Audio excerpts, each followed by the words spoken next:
بسم اللہ الرحمن الرحیم۔ ناظرین اکرام، تفسیر قرآن کے پروگرام میں خوش آمدید کہتے ہیں۔ آج ایک ایسی خاتون کے بارے میں ہماری گفتگو ہے کہ جنہوں نے اللہ تبارک و تعالیٰ کی اطاعت میں اپنی ساری زندگی گزاری۔ 27 مقامات پر آپ کا نام قرآن پاک میں موجود ہے، اور فقط آپ ہی وہ خاتون ہیں کہ جن کا نام جو ہے قرآن پاک کے اندر بیان کیا گیا، اور مراد بی بی مریم رضی اللہ تعالیٰ عنہا ہے۔ اس کے ساتھ ساتھ ہم یہ بھی جانیں گے کہ حضرت عیسیٰ علیہ السلام کو روح اللہ کہا جاتا ہے، یہ کیوں کہا جاتا ہے، اور مختلف ایسی اہم باتیں انشاءاللہ آج کے درس میں شامل ہیں۔ سورۃ تحریم یعنی 28ویں پارے میں موجود آخری سورت کی آخری آیت پر آج ہماری گفتگو ہے۔ ارشاد باری تعالیٰ ہے، وَمَرْيَمَ ابْنَتَ عِمْرَانَ الَّتِي أَحْصَنَتْ فَرْجَهَا، مریم بنت عمران جنہوں نے اپنی پارسائی کی حفاظت کی، فَنَفَخْنَا فِيهِ مِن رُوحِنَا، پھر ہم نے ان میں اپنی طرف کی روح پھونکی،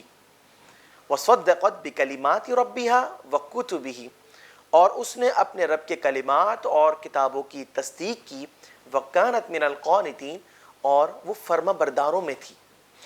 ناظرین، اس آیت کریمہ کے اندر بہت سی اہم باتیں ہیں، لیکن سب سے پہلے ہم تفسیری نکات کے ذریعے آیت کریمہ کو سمجھنے کی کوشش کرتے ہیں۔ مریم بنت عمران، جس طرح ہم نے پہلے بات کی کہ 27 مقامات پر آپ کا تذکرہ ہوا، اور اللہ تبارک و تعالیٰ کی جو فرما برداری اور اطاعت آپ نے اختیار کی، اور جو آپ کا خاندانی نسب تھا،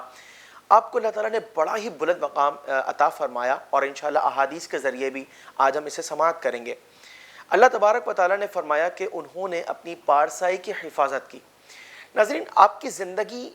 کا اگر خلاصہ سمجھا جائے تو جس وقت آپ کی پیدائش ہوئی، آپ کے والدین وہ بھی نہایت بہت نیک تھے، انہوں نے آپ کو بیت المقدس کی خدمت کے لیے وقف کر دیا، اور اللہ تبارک و تعالیٰ کے برگزیدہ نبی سیدنا ذکرکیاگیا علیہ السلام نے آپ کی پرورش کی۔ ایک کمرہ آپ کو دے دیا گیا تھا، اور آپ اس کمرے کے اندر جو ہے وہ تنہائی میں اللہ تبارک و تعالیٰ کی عبادت کیا کرتی، ذکر و اذکار کیا کرتی، اور مختلف قسم کی فکروں میں جو اللہ تبارک و تعالیٰ کی قدرت اور اس کے عجائبات کے حوالے سے تھی، آپ مشغول رہا کرتی تھیں۔ پھر اس کے بعد آپ کو اسی کنوارے پن کے اندر حاملہ کر دیا گیا، اور اللہ تعالیٰ نے فرمایا کہ فَنَفَخْنَا فِيهِ مِن رُوحِنَا، پھر ہم نے اس میں اپنی طرف کی روح پھونکی۔ یہ پھونک جو ہے یہ کس کی طرف سے تھی؟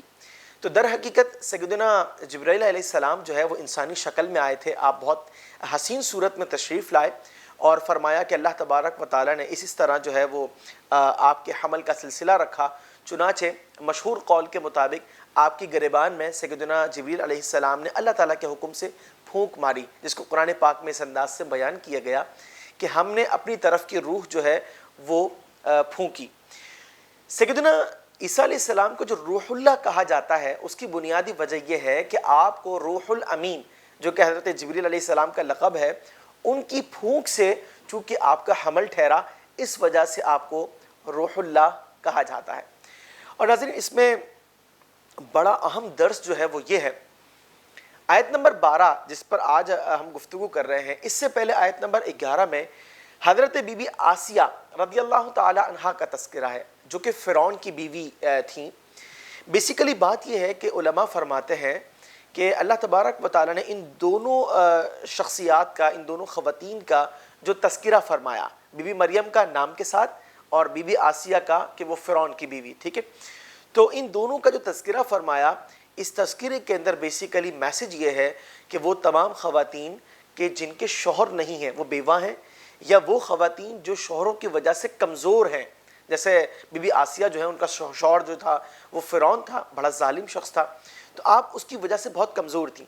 ایسی تمام خواتین کے لیے ایک درس کا پہلو ہے کہ اگر وہ بھی اللہ تبارک و تعالیٰ کی اطاعت اختیار کریں تو اللہ تبارک و تعالیٰ جو ہے اپنی تائیدات اور اپنی رحمتیں ان کے ساتھ شامل حال فرما دیتا ہے۔ تو اس کا مطلب یہ ہے کہ کوئی بھی فرد معاشرے کے اندر وہ کسی بھی درجے پر ہو، اللہ تبارک و تعالیٰ کی اطاعت کو اختیار کرے، جس طرح فرمایا گیا وَكَانَتْ مِنَ الْقَانِتِينَ، بی بی مریم جو تھی وہ فرما برداروں میں تھیں۔ اچھا، یہاں پر ایک اور اہم بات یہ ہے، آپ کی جو قوم تھی وہ اکثر لوگ شریر تھے، کفار تھے، وہ اللہ تبارک و تعالیٰ کے احکامات اور انبیاء کرام علیہ السلام پر نازل ہونے والے جو صحیفے تھے، جو کتابیں تھیں، اس پر وہ ایمان نہیں رکھتے تھے، لیکن آپ نے اس سوسائٹی کے ماحول کا اثر قبول نہ کیا، بلکہ آپ نے حق کا ساتھ دیا اور حق کو قبول کیا۔ لہٰذا وہ تمام لوگ جو اپنے سوسائٹی کے اثرات کو قبول نہیں کرتے، بلکہ وہ تلاش میں رہتے ہیں کہ جو حق ہے اسے وہ قبول کریں، تو اللہ تبارک و تعالیٰ ان کا مقام اور مرتبہ عام لوگوں سے کافی بلند کر دیتا ہے۔ تو ہمارے لیے اس آیت کریمہ کے اندر جہاں بی بی مریم علیہ السلام کی فضیلت کو سمجھنے کا معاملہ ہے، وہیں ایک یہ میسج بھی ہے کہ حالات، ماحول اور کیفیات کیسی ہی کیوں نہ ہوں، لیکن کامیابی جو ہے ہمیشہ فرما برداروں کے لیے ہے، اللہ تعالیٰ کے احکامات کو سیکھ کر ان پر عمل کرنے والوں کے لیے ہے، اور یقیناً یہی وہ طریقہ کار ہے جو رسول اللہ صلی اللہ علیہ وسلم، آپ کے اصحاب اور ساری امت میں آنے والے جو نیک لوگ تھے وہ ہمیں بتاتے رہے۔ اور آخر کے اندر ایک حدیث مبارکہ پیش خدمت ہے، رسول اللہ صلی اللہ علیہ وسلم کا فرمان، اس کا خلاصہ، اور یہ حدیث مبارکہ بخاری اور مسلم دونوں کتابوں کے اندر ہے، مختلف دیگر کتب احادیث میں بھی موجود ہے۔ فرمایا کہ مرد تو بہت سے کامل ہیں،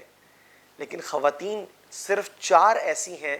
کہ جو درجہ کمال پر فائز ہیں۔ ان میں آسیہ بنت مزاحم اور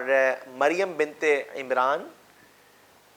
خدیجہ بنت خویلد اور فاطمہ بنت محمد۔ ان 4 خواتین کے حوالے سے آپ صلی اللہ علیہ وسلم نے واضح فرما دیا کہ یہ 4 خواتین جو ہیں بڑے اعلیٰ پائے کی ہیں۔ اب سوال یہ پیدا ہوتا ہے کہ دیگر خواتین میں بی بی عائشہ رضی اللہ تعالی عنہا، تو ایک اور حدیث مبارکہ میں فرمایا گیا کہ عائشہ کی فضیلت دیگر عورتوں پر ایسی ہی ہے جیسا کہ ثرید کی فضیلت دیگر سالنوں پر۔ ناظرین، بات یہ ہے کہ یہ جو 4 خواتین ہیں، یعنی بی بی آسیہ فرعون کی بیوی، اور سیدہ مریم حضرت عیسیٰ علیہ السلام کی والدہ محترمہ، سیدہ خدیجہ بنت خویلد یعنی حضور علیہ السلام کی پہلی زوجہ محترمہ ام المومنین، اور اس کے بعد حضور علیہ السلام کے جگر کا ٹکڑا یعنی سیدہ فاطمہ الزہرا رضی اللہ تعالی عنہا۔ ان 4 خواتین کا بڑا اعلیٰ مقام اور مرتبہ ہے، اور خاص طور پر آج جن کی شخصیت پر ہم گفتگو کر رہے ہیں، بی بی مریم رضی اللہ تعالی عنہا، یہ جنت کے اندر بھی حضور علیہ السلام کی زوجہ محترمہ ہوں گی، جس طرح بی بی آسیہ رضی اللہ تعالی عنہا آپ کی زوجہ محترمہ ہوں گی۔ اللہ تعالیٰ کی بارگاہ میں دعا کرتے ہیں کہ رب کریم ہمیں اس سورہ مبارکہ کے اندر جو کچھ بھی ہم نے سماعت کیا اسے ذہن میں محفوظ رکھنے، اس پر عمل کرنے کی توفیق عطا فرمائے۔ خلق السحاب وخلق الماء خلق الشمس في الفضاء سبحان خالق الحياة